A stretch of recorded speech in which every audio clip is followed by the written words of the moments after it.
sem demora, vamos dar início ao nosso evento com a apresentação da palestra de abertura, que nos trará alguns insights bem interessantes para começarmos esse dia.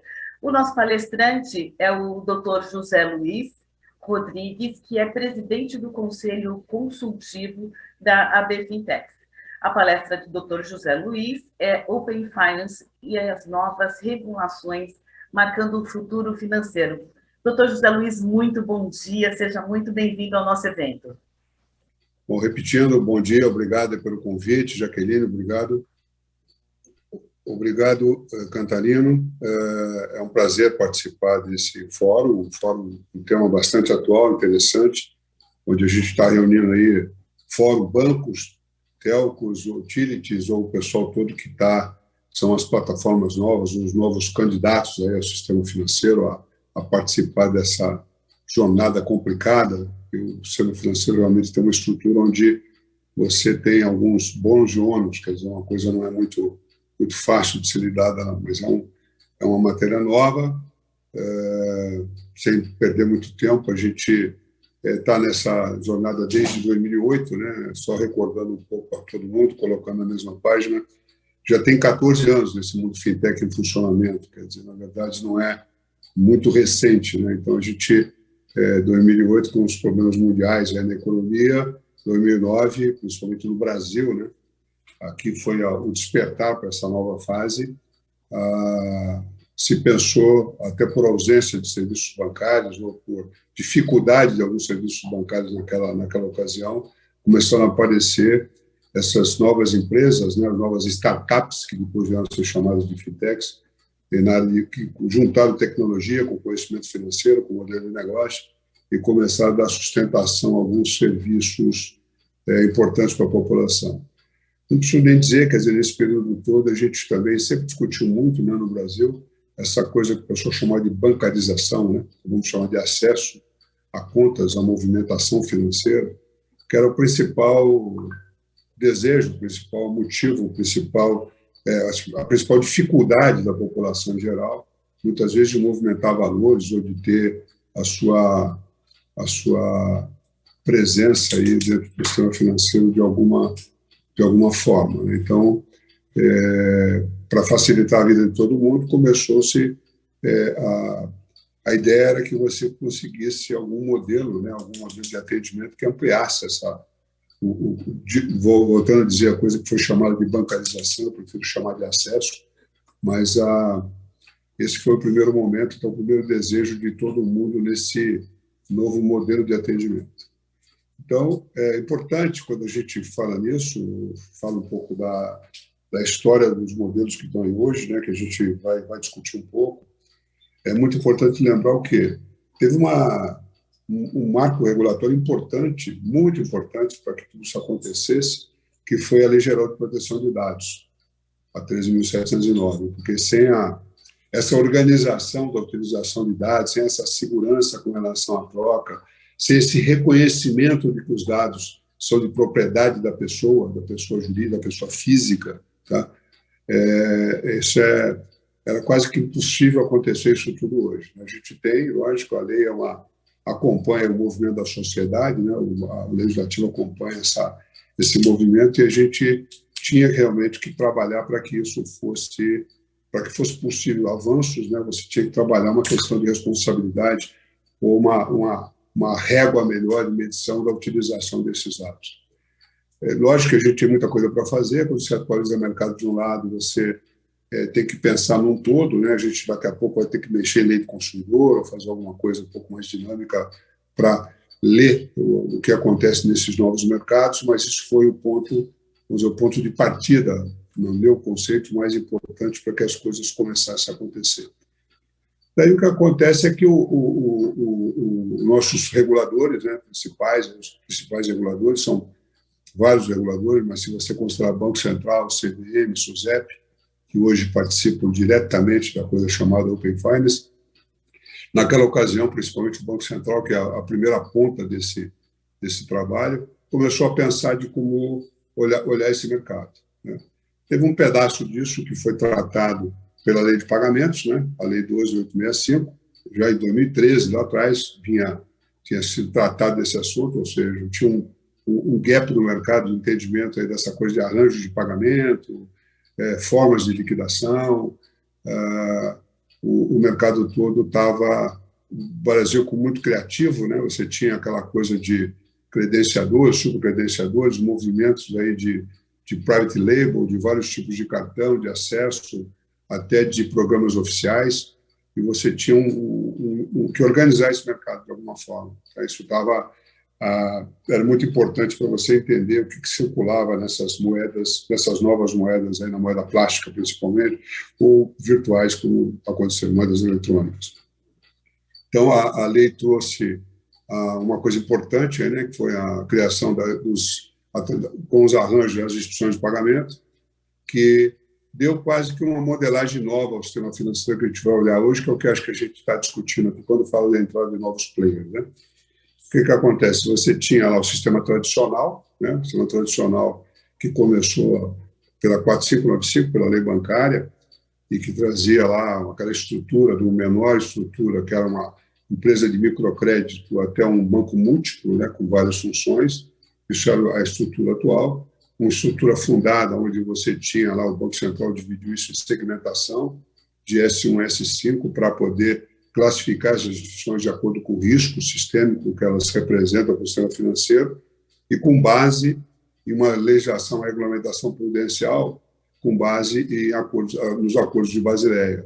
Então, para a gente ter capital suficiente, de acordo com o risco de cada instituição, de acordo com o seu trabalho, ou com as suas autorizações para poder atender o mercado em geral.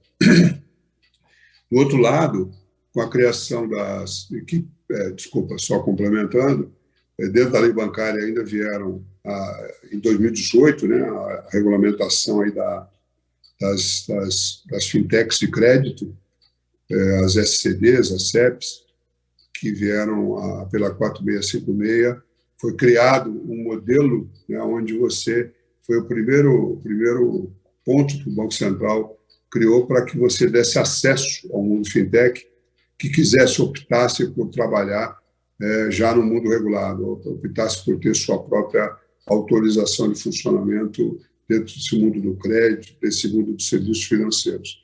Até então, a maioria das fintechs eram ou empresas de tecnologia que prestavam serviços ou correspondentes bancários, tá? Que buscavam alguma liberdade de operação. Essa liberdade de operação foi dada aí pela criação das SCDs, das CEPs, que depois vieram evoluindo nas suas funções, mas, basicamente, isso foi a intenção do Banco Central.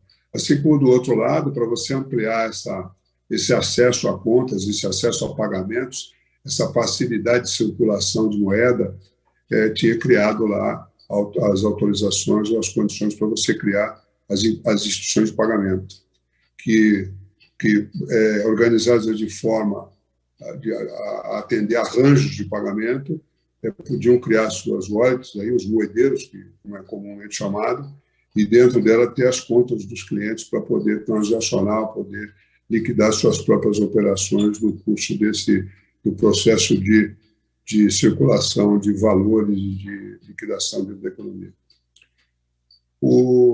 Isso tudo, quer dizer, se conecta no tempo. Você criou dois modelos, né, que eu disse, nessa área de pagamentos com uma segurança diferente, né, porque todos os valores lá que são depositados em contas de pagamento pré-pago são colocados no final do dia em aplicações de títulos públicos. Então, é fundamental, quando se fala nisso, saber que o sistema financeiro tradicional está fundado em acordo de Basileia, em cálculo de risco, tá, direto, e ter o seu patrimônio formado dessa forma, e quando as operações de crédito e investimento estão garantidas lá pelo seguro colocado dentro do Fundo Garantidor de Crédito.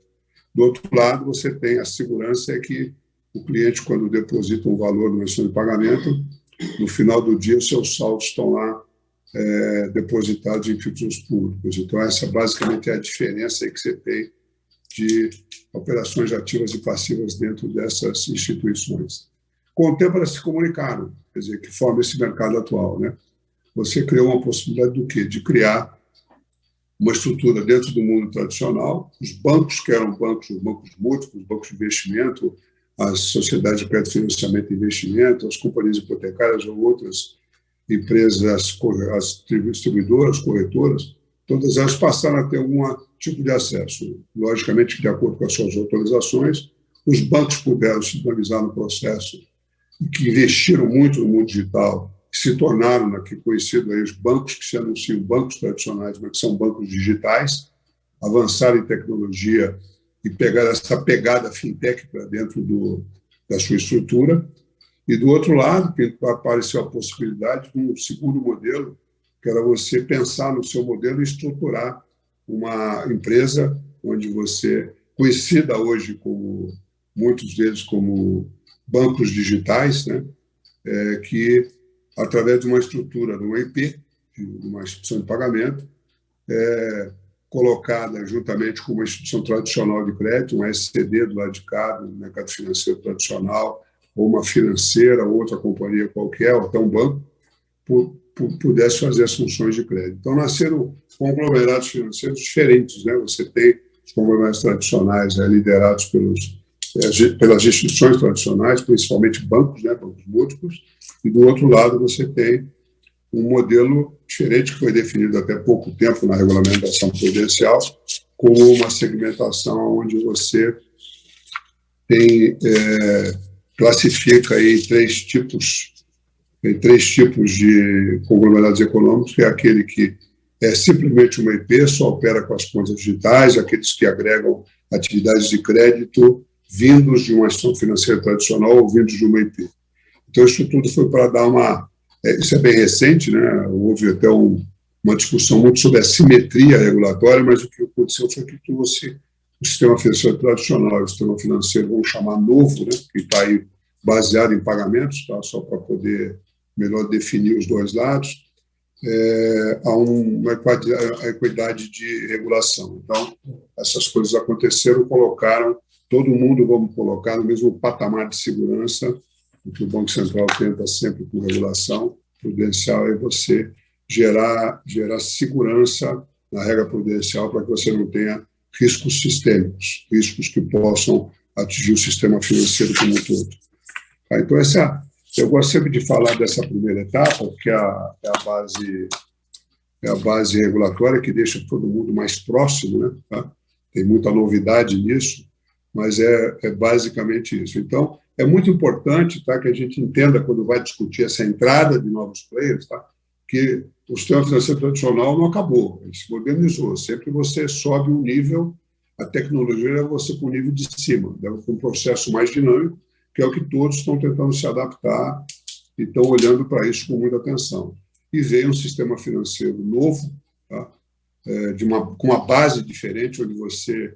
Eu costumo brincar um pouco com o tema aí, dizendo que você hoje consegue montar um atendimento bancário, um serviço bancário, um serviço de atendimento de contas na base do Lego, né, montando algumas pecinhas aí que dá uma instituição que comumente está sendo chamada de banco.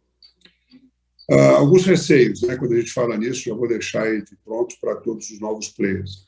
Uma preocupação que vem com isso é exatamente o conhecimento do consumidor, de verdade, daquilo que é banco efetivamente, daquilo que é uma IP. Então, todo mundo se anuncia, muitas vezes, como banco no mercado, e não é bem banco, tem um serviço bancário.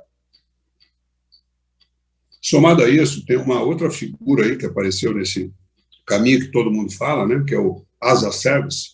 Então, alguns se intitulam banco as a service. Quando você fala em banco as a service, você pressupõe que essa estrutura tecnológica, que pode prestar serviço para outra instituição financeira autorizada ou não, para prestadores de serviços financeiros autorizados ou não, de forma organizada e autorizada, e também você pode ter as services que partem de empresas de tecnologia, que são empresas só disponíveis que se prepararam para atender instituições autorizadas, principalmente, de forma multilabel, de forma atender de uma forma personalizada essas novas instituições. Então, basicamente, isso é a formatação que está dada hoje. Acho que esses princípios aí, lógico, desculpa aí se eu esqueci algum detalhe, mas são os pontos principais que organizam, né, essa estrutura nova aí sistema financeiro nacional e que dá base, né, que deu base no Open Banking, está nas suas fases de implantação, e o nível de cima já, quer dizer, o próximo passo que a gente está olhando aqui, que é o Open Finance, que é a junção de todas essas atividades, que aí você vai falar já em atividades também de seguro e atividades de mercado de capitais. Então, a gente está falando aqui de todo o pacote, né, que basicamente é olhado pelos reguladores do sistema financeiro tradicional. E, lógico, que a gente fala nisso, a gente também tem que pensar um pouco hoje, quando a gente está falando em futuro, né? A gente está com uma discussão muito forte aí no Congresso Nacional hoje já para ser aprovada dos ativos digitais, né? Que essa coisa que muita gente confunde aí com criptomoeda ou chama de criptoeconomia, mas a gente está discutindo lá a atividade da criptoeconomia, que a definição boa são a discussão das operações de ativos digitais aí que passam aí pelo modelo de criptoeconomia, que é uma realidade, tá? Mas que tem que ser separada também e muito bem entendida, né? Que tem a coisa de tecnologia, que a gente vê todo dia, bem próxima, muito tratada recentemente, que é a coisa do blockchain, do DeFi, e do outro lado você tem as operações em si, que são operações tradicionais, ou seja, são estruturas tradicionais que tendem a se modernizar para o mundo digital, tá? Tendem para um outro nível aí. Então, seja de uma forma ou outra, quer dizer, a gente tem o pacote está montado, a intenção do Banco Central com as várias espécies aí também, especialidades dentro das IPs, tanto dos IP do sistema de pagamentos como do sistema tradicional, tem várias caixinhas aí que o mercado novo pode se encaixar, mas basicamente esse é o panorama que a gente vê nesse momento. Quer dizer, acho que a base, quando se faz regulação, é isso. Bom, gente, falar em futuro nessa área é difícil, né? Porque a gente falou aqui em 14 anos de trabalho para chegar onde estamos. Quer dizer, a gente, nos últimos 5 anos, andaram muito rápido, né? Foram 5 anos que aconteceram em 5 meses, e teve uma pandemia no meio que apressou muita coisa aí nessa coisa do mundo digital, mas também atrapalhou outras aí que a gente precisava trabalhar, mas, de uma certa forma, isso tudo andou muito bem, né? Andou bastante bem. E agora, quer dizer, pensar, principalmente quando a gente está aí com o pessoal das telcos na linha, está com o pessoal de utilities, a gente sabe mais do que a gente está se desenvolvendo, a gente vai ter que pensar em tudo isso já aplicado aí em 5G, em metaverso, quer dizer, tem essa coisa toda para ser pensada. Quando eu me coloco no lugar do regulador aqui, do estudo dos reguladores, eu fico muito preocupado, porque não é muito fácil, né? A regulação ela tem que ser pensada de acordo com o que o mercado anda. E, atualmente, você ter o regulador tem que ter alguma coisa de previsão, né? Tem que tentar entender o mercado na mesma velocidade que o mercado privado, que o mundo real começa a entender. Então, acho que essa é a minha primeira colocação aí. Eu queria deixar alguns minutos aí para pergunta, se for o caso, e se deixei algum tema aí que vocês desejam que eu abra um pouco mais. Muito interessante, doutor José Luiz. Ontem, no final do dia, coincidentemente, nós tivemos a palestra da doutora Patrícia Peck, e ela estava mencionando, nessa questão do Open Finance especificamente, a necessidade de cuidado que as instituições e empresas precisam ter na troca de dados. E ela dizia, se você parte de uma base contaminada, você corre o risco de contaminar todo o sistema. Como é que o senhor vê isso? E o senhor acha que é possível o regulador chegar a esse ponto de cuidado para evitar os riscos e, principalmente, as fraudes que já vêm acontecendo? Quero começar pelo final, tá? Vamos tirar uma coisa da nossa lista. Fraude sempre aconteceu em qualquer modelo, tá certo? Então, à medida que você avança, infelizmente, né, quem trabalha do outro lado da força, que eu costumo brincar, também lê muito rápido e cria muito rápido situações aí que não são legais, né? A gente trabalha para o mundo legal, para o mundo normal, para o mundo das pessoas que respeitam a lei. Agora, com relação à informação, é o que eu disse, eu acho que a gente se preparou muito bem para trabalhar isso. Quer dizer, o Open Banking começa, quando começa em Open Banking, você começa lá classificando os regulados, né, o S1, S2, com os grandes responsáveis pela distribuição e pelo tratamento de dados que vai ser trocado, que vai ser conveniado com os demais participantes desse mercado. Então, tem-se uma regra de segurança. Eu vejo os reguladores todo dia muito preocupados com isso, né, envolvendo inclusive a CVM por conta do mercado de capitais e as aplicações de renda variável, essa defesa que ela tem que ter dos pequenos investidores, né, na parte de seguro, que está evoluindo muito rápido também, mas tem sim um grande cuidado com isso. Um ponto importante nisso, Jaqueline, de se citar, que está muito hoje em discussão, é que isso tudo que a gente está falando é respeitar e tentar melhorar a jornada do cliente, a jornada do consumidor. É aquilo de você olhar que, quando ele entrar numa plataforma, não importa para onde ele comece uma operação, nesse novo mercado todo, numa plataforma, numa rede de acesso, num iniciador de pagamento, num banco digital, é que ele tenha a certeza que aquele dado está sendo tratado de forma segura, né? E muitas vezes, hoje, o que acontece? Às vezes, o impacto hoje, quando você entra numa plataforma qualquer, o teu cadastro, a tua informação vai bater lá onde está a sua conta, né?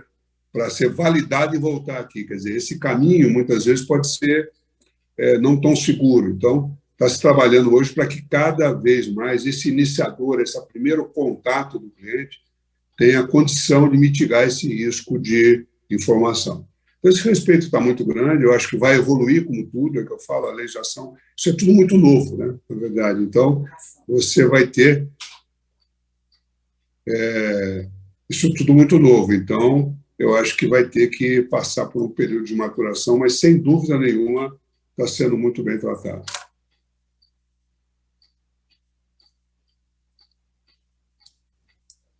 Tudo bem, me desculpe aqui, o microfone estava desligado.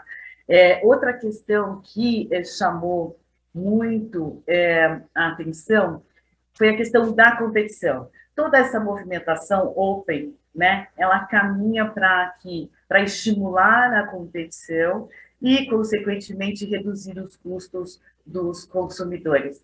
Banco Central regulando o mercado financeiro tem dado sinais de que esse é o objetivo. O senhor vê outros reguladores do sistema elétrico, de telecomunicações, também na mesma linha? E outra pergunta, quais são os riscos que o senhor enxerga? Olha, eu acho que é o que eu disse, volto a dizer, tudo que você amplia, você tem benefícios como você tem problemas, quer dizer, você tem problemas a serem resolvidos. Tá? A abertura ela veio muito bem no sistema financeiro, que é o meu foco, eu não conheço muito bem as outras áreas reguladas, mas no sistema financeiro ela veio para dinamizar o processo, porque você tinha realmente serviços bancários muito restritos, né? Muito bem disponibilizados, não vou tirar o valor dos bancos, até porque eu já fui do outro lado, eu fui banco muito tempo na minha vida, então eu conheço muito bem esses dois lados. Então, mas faltava assim, o dinamismo, faltava uma condição de acesso mais fácil, porque nós somos num país diferente, continental, onde temos 30 milhões de pessoas aí que não têm acesso a nada. Então, estou arredondando os números aqui, né? Então, a gente precisa, de uma certa forma, trabalhar essa diferença de acesso à cidadania, né, que significa isso, de forma muito objetiva, de forma muito direta. Então, eu acho que o que o Banco Central gerou, tá, com toda essa movimentação, inclusive agora somando-se mais ao PIX, não podemos esquecer disso, né, foram coisas que foram feitas para você gerar, não uma concorrência por concorrência, tá, mas uma abertura de mercado que beneficiasse, que admitisse a entrada dos mais simples, dos mais humildes, que necessitavam desse acesso. Tá? E fortalecer e dar opções para aquele mercado tradicional, já para quem que tivesse opção de escolha. Né? Você não tinha opção de escolha, você tem a opção de escolha de sistema. Você pode classificar aquilo dentro do teu curso, você pode melhorar a sua jornada, seja empresário ou qualquer classe social que você pertença, ou da tua disponibilidade de renda, você consegue se encaixar nesse pacote. Então, eu acho que o benefício é muito maior do que o risco, né? Muito maior. Quer dizer, hoje a gente tem que olhar assim, Nós temos que trabalhar, nós aqui estamos incumbidos, né, principalmente no mundo fintech, tá, que todo dia é uma discussão. Eu tenho quase 600 associados, né, não é uma coisa maluca de se olhar todo dia. O trabalho é esse, o trabalho é a gente olhar para dar segurança, sem trazer muita coisa, trazer segurança para esse processo. Uma coisa importante aí, Jaqueline, quando a gente fala nisso, é uma coisa chamada educação financeira. Tá? Isso tem que trabalhar todos os segmentos. Quando você fala para mim das telecoms ou de qualquer companhia que venha entrar no processo, que tenha lá uma wallet, que venha ser uma IP, ou que venha ser uma parte desse processo, ela tem que, primeira coisa, ela pensar que ela vai entrar num campo onde ela tem que educar financeiramente, tem que ser muito aberto, tem que ser muito jogo aberto, vamos usar um termo claro, tranquilo, com a sua clientela, com o seu consumidor, para que ele realmente saiba aonde ele está, onde está caminhando na jornada dele. Tá? Qual é o caminho, né? Qual é o melhor caminho para ele seguir a jornada? Eu não sei se eu respondi tudo, mas... Respondeu sim. Eu tenho uma última pergunta aqui, à vontade. Que é sobre a fiscalização. Ontem também a doutora Patrícia Peck, ela citou um exemplo. A transação começa com a operadora de telecomunicações, por exemplo. Só que se ela sofrer uma fraude, quem vai ser responsabilizado? A operadora ou a fintech ou o banco, né? Como é que isso, pensando nesse cenário open, como é que isso pode ser fiscalizado no final do dia?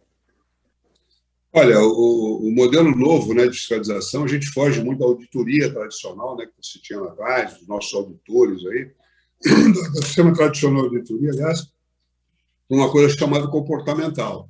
Você vai ter que olhar muito isso, quer dizer, está sendo muito olhado, muito perto, porque não tem outro jeito, né? Quando você fala em tecnologia, você fala essa coisa da falta de fronteira, da falta de coisas físicas para você olhar, você tem que ter um substituto disso, tem que contar com o bom comportamento, com a boa postura das pessoas com relação ao tema.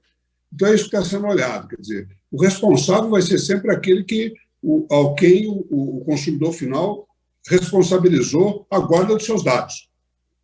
Tá? Então, se você já tem lá uma conta bancária ou uma conta numa IP que você autorizou que eles gerenciassem seus dados, fornecessem para terceiros, tá? No final da linha ele vai ter que falar qual foi o caminho que essa operação seguiu e como isso aconteceu. E a lei hoje, quer dizer, a legislação permite, sim, que você puna, né, esses participantes do processo de forma muito objetiva, tá? Principalmente aqueles que são os responsáveis maiores, que eu falo, quer dizer, você ser o responsável, você está no topo da cadeia, você tem ônus e bônus pesados. Você tem que realmente trabalhar para que se respeitem a regra desses acessos. Muito bem, teríamos assunto aqui para um dia de bate-papo, né? Mas, que bom. Muito bom, gostei muito. Bom, eu quero agradecer imensamente a contribuição do Dr. José Luiz Albuquerque, José Luiz Rodrigues, presidente da AB Fintech. Muito obrigada pela sua participação. Todo esse conteúdo, lembrando, esse conteúdo vai estar disponível nas nossas redes sociais, no canal da Cantarino no YouTube, e o conteúdo que o Dr. José Luiz Rodrigues nos fornecer também estará disponível. Dr. José Luiz, muito obrigada pela sua contribuição e um ótimo dia para o senhor. Eu que agradeço mais uma vez o convite, é um prazer. Estamos totalmente à disposição, é um tema que a gente gosta, querendo ampliar o debate. Estamos aqui à disposição. Bom dia a todos, boa jornada aí a todos nesse evento digital hoje, né? Hoje um abraço. Um abraço, bom dia. Bom dia.